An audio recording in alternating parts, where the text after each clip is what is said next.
Një ngjarje e rëndë dhe e pazakontë është regjistruar ditën e djeshme në Lushnjë, ku një 36 vjeçar dyshohet se ka zhvarosur eshtrat e një gruaje që kishte ndëruar jetë prej 17 vitesh.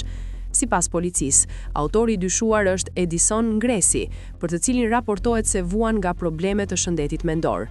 Pas shoqërimit në komisariat, ai e ka pranuar veprimin, por nuk ka dhënë asnjë sqarim lidhur me arsyet që e shtyn të ndërmarrë këtë akt. Burime bëjnë me dije se ai ka qenë edhe më parë problematik në zonë, duke kryer dëmtime të ndryshme në varrezat e qytetit. E kaluara e tij personale konsiderohet e vështirë. Dikur, student i dalluar në fakultetin e mjekësisë, ai ndërpreu studimet pas 3 vitesh për shkak të përkeqësimit të gjendjes së tij mendore. Gjithashtu, ka humbur të 2 prindrit dhe aktualisht jeton i vetëm, duke pasur vetëm një vëlla. Ngjarja u zbulua rreth orës 10 nga roja i varrezave, i cili konstatoi dëmtime në pjesën e sipërme të një varri.